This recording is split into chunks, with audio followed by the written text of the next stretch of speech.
Se você aí ainda não faz o seu planejamento anual, ainda não escolhe um momento do seu ano para parar, observar aquilo que aconteceu e planejar o ano seguinte, o que você acha que mais está te impedindo de fazer isso?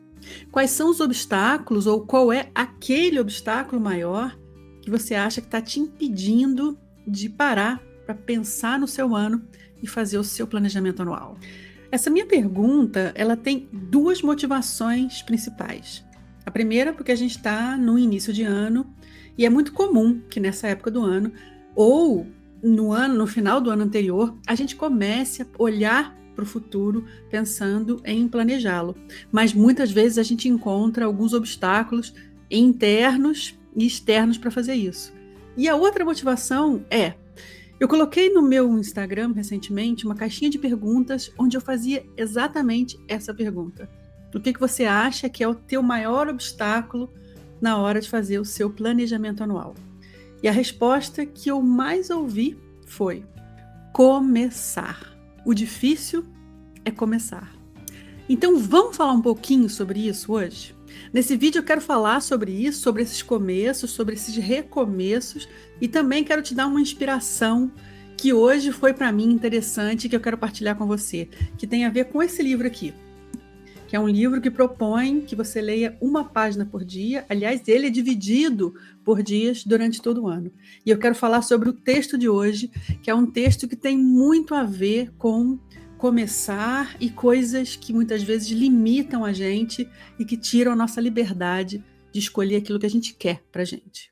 Esse receio que a gente tem de fazer algo que a gente nunca fez, antes de mais nada, ele é muito normal.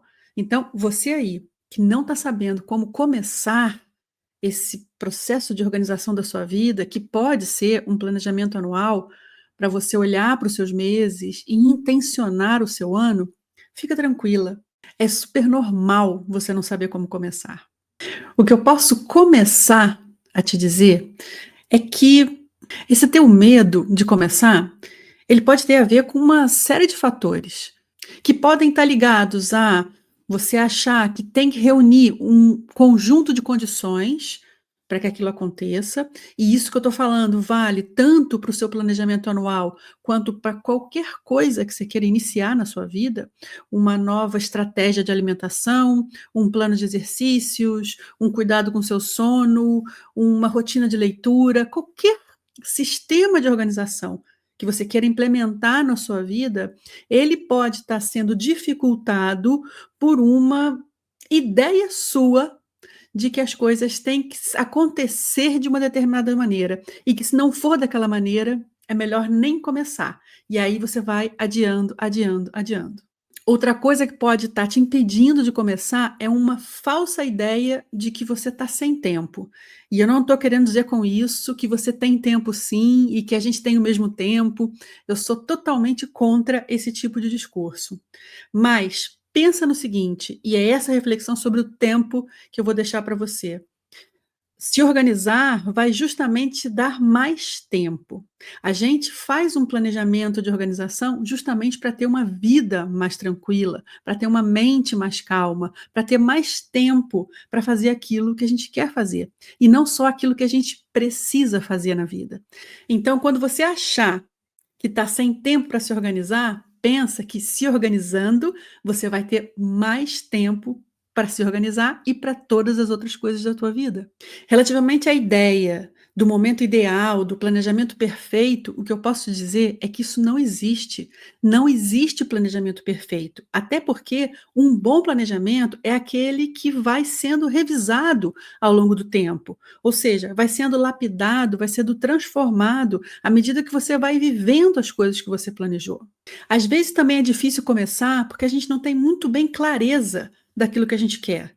E aí, um momento de silêncio, de contato interno, para ver o que está acontecendo na sua vida, o que está correndo bem, o que você não quer mais que aconteça, quais são seus valores, o que é inegociável para você, o que você quer e o que você não quer mais que aconteça na sua vida. Todas essas reflexões, todas essas respostas, elas são um diamante para você projetar, para você planejar os seus dias, os seus meses, os seus anos no futuro. Mas não cai na armadilha de achar que em um momento do ano você vai sentar para fazer o seu planejamento anual e vai planejar todos os meses e os dias e os trimestres do seu ano ao milímetro. Cuidado com isso, porque isso vai justamente no sentido oposto à ideia de que planejamento é algo que é vivo, que vai acontecendo. Você tem uma intenção e você coloca o seu esforço para que aquela intenção aconteça, para que aquilo que você intencionou seja o que vai acontecer. Mas, no caminho, acontecem muitas coisas. E precisa existir alguma abertura em você para entender que as coisas vão se transformar. Então, resumidamente, para você que está com dificuldade de começar, pensa no simples. Começa pequeno. Senta, pega um papel, uma caneta. Você não precisa do planner perfeito, você não precisa da agenda perfeita. Você só precisa de você, daquilo que você tem de autoconhecimento, um papel e uma caneta. E escreve. Escreve sobre aquilo que foi o teu ano, aquilo que tem sido as coisas que têm acontecido na sua vida e aquilo que você quer transformar. Faz desse papel faz neste papel um desabafo. Escreve aquilo que você sente, aquilo que está te incomodando, aquilo que te fez feliz, aquilo pelo que você é grata e as coisas vão começando a tomar mais forma, eu tenho certeza absoluta.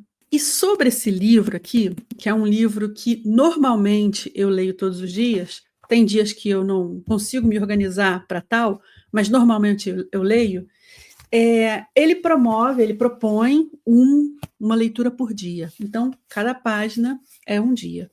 A gente hoje está no dia 8 de janeiro de 2025. E a leitura de hoje foi uma leitura bem interessante e que, de certa forma, se conecta com aquilo que eu estou falando aqui com você sobre começar, sobre os recomeços, sobre o começo, sobre dar esse pontapé inicial. E eu queria ler para você à medida que eu ia comentando sobre esse texto. Vamos lá? Então, o título do texto de hoje é Reconhecer as Nossas Dependências. Olha que interessante. Existe um textinho inicial, que é um textinho de Sêneca, mas eu vou partir direto para a observação do autor do livro sobre o texto, que eu acho que a gente pode tirar daqui algumas conclusões interessantes. E o texto diz o seguinte: as pequenas indulgências que julgamos inofensivas podem facilmente tornar-se dependências absolutas. Vamos lá. Começamos com um café pela manhã e, em pouco tempo, não seremos capazes de começar o dia sem ele. Consultamos o e-mail porque isso faz parte do nosso trabalho e, em breve, estaremos a sentir no bolso, de poucos em poucos segundos, uma vibração fantasma do telemóvel. Depressa, esses hábitos inofensivos estarão a guiar as nossas vidas. Está entendendo como essas pequenas ações do dia a dia, que às vezes a gente faz anos sem conta, sem se dar conta, podem representar grandes amarras para o nosso desenvolvimento, para a nossa liberdade? Vamos continuar no texto. As pequenas compulsões e impulsos que temos não só nos tiram parte da nossa liberdade e soberania, como turvam a nossa clareza. Julgamos estar tendo tudo sob controle. Mas será que realmente temos? Nas palavras de um dependente, a dependência acontece quando perdemos a liberdade de nos abster. Olha como é interessante isso. Quando perdemos a liberdade de nos abster. Quando a gente perde a liberdade de dizer, hoje não. Recuperemos essa liberdade. E o texto termina assim: a dependência, consoante cada um, pode revestir formas diferentes: refrigerante, drogas, queixar-se, cuscovilhar, a internet, roer as unhas. Mas é preciso recuperar a capacidade de se abster, pois é nela que se encontra a clareza e o controlo de si mesmo.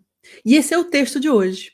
E por que eu acho que esse texto se conecta tão tão assim belamente com a temática de começar. Porque quando a gente está planejando a nossa vida, quando a gente está querendo começar algo novo, a gente tem que estar despida de tudo aquilo que nos aprisiona dentro do comportamento anterior. Eu me lembro quando eu estava começando a estudar Ayurveda, que houve uma proposta de questionamento muito interessante relacionada com a alimentação, mas que ela se enquadra em qualquer comportamento da vida, que foi a seguinte: a sugestão do professor foi: pensa naquele alimento sem o qual você não fica sem. E a proposta era que você passasse uma semana sem consumir aquele alimento. A ideia do exercício era justamente entender qual é a relação que você está tendo com a comida. No caso, com a comida, mas volto a dizer, isso a gente pode expandir para as emoções, para as pessoas, para os acontecimentos, para os espaços, para os objetos. Por que está difícil desapegar? Por que eu digo que eu não fico sem o meu cafezinho? Eu sem o meu cafezinho não sou ninguém. Por quê? Mas você já existia sem o cafezinho. Então, pensa que liberdade é também poder escolher quando sim e quando não. E quando você escolhe planejar a sua vida, fazer o seu planejamento, pensar sobre a sua vida, determinar limites, você está escolhendo pela liberdade. Você está escolhendo ser livre. Livre para escolher, consoante a situação que você estiver vivendo na sua vida, um caminho ou outro. Então, você aí que está assistindo esse vídeo, que está com dificuldade de começar a fazer o seu planejamento de vida, o seu planejamento do ano, a sugestão que eu te dou é: escolha ser livre. Escolha fazer o seu planejamento e definir aquilo que você quer e aquilo que você não quer para a sua vida. Espero que esse texto, que esse assunto, que esse vídeo tenha feito sentido para você. Se fez sentido, marca aqui nos comentários essa mensagem com algum emoji, com alguma frase, com alguma palavra que tenha chamado a sua atenção para eu saber que você chegou até aqui. Te convido a dar uma olhadinha em todos os links que estão partilhados aqui na descrição desse vídeo, onde você vai encontrar links para a minha newsletter, para os episódios do podcast, para uma playlist do Spotify com músicas maravilhosas para te ajudar na sua organização e também para a minha mentoria individual, a mentoria Vida Criativa. Se você tiver qualquer dúvida, fica à vontade para perguntar. É isso, gente. Te vejo no próximo vídeo. Até lá. Cuide-se muito bem. Tchau.